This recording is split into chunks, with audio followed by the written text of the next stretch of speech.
Aujourd'hui est un jour férié pour nos amis musulmans et nous tous on en profite, hein. C'est la fête de Eid al-Fitr, si j'ai bien compris. Eid veut dire fête, Fitr veut dire jeûne. En d'autres mots, c'est la fête qui conclut un jeûne. Il ne parle pas bien sûr du jeûne de carême comme nous, car nous sommes toujours dans le jeûne de carême des 40 jours.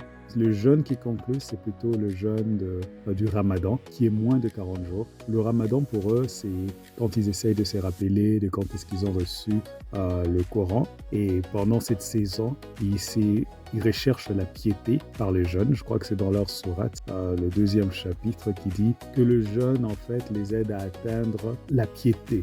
C'est un peu une vision différente de la religion, différente du nôtre, le christianisme. Car pour nous, les 40 jours, c'est fait à l'image de Jésus, qui a fait ces 40 jours parce que c'est un moment de préparation pour son ministère. Tandis que pour les chrétiens, ce sont des moments de conversion où on se prépare à vivre encore plus profondément notre marche avec lui. Et chaque année, nous sommes invités à vivre une profonde conversion pour dire quels sont les domaines de notre vie qui a besoin d'être retouchés, où nous avons besoin de nous convertir, changer des caps, changer des directions. Et pour nous, le thème qui parle de la piété, ce n'est pas la discipline qui nous conduit à la piété, mais plutôt Tite au chapitre 2 dans le Nouveau Testament nous dit que la grâce de Dieu nous enseigne à vivre dans la piété. Voyez-vous, et c'est là il y a la distinction entre les deux religions, où l'un commence par l'effort de l'homme pour pouvoir atteindre la piété. La piété, c'est vivre avec Dieu, tandis que pour les chrétiens, on ne commence pas par l'effort pour vivre avec Dieu, mais nous commençons dans le point de départ, c'est la grâce de Dieu. Donc c'est Dieu qui vient à la recherche de l'homme. Dans le christianisme, dans l'islam, c'est beaucoup plus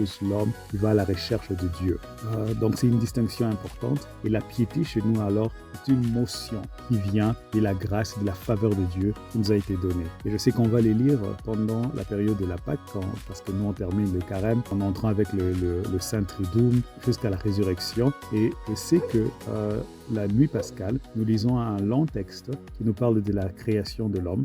Et dans cette création, on parle de comment Dieu a créé du premier jour jusqu'au jour où il s'est reposé. Et ce qui est intéressant, c'est que le 6e jour, l'homme a été créé. Le 7e jour, c'est le repos de Dieu. Et c'est très intéressant parce que l'homme commence son premier jour non dans l'activité, mais dans le repos. Hein? C'est un peu ça la philosophie ou la pensée du christianisme, c'est la grâce de Dieu, où Dieu, dès qu'il te change et te renouvelle, il ne commence pas par te dire d'abord, voici les activités à faire, mais il te dit d'abord, repose-toi. Donc, nous sommes toujours dans notre carême, nous n'avons pas fini, nous ne sommes pas dans la fête pour clore le jeûne chrétien, il nous reste encore 2 semaines. Allez, que Dieu vous bénisse, nous continuons notre carême.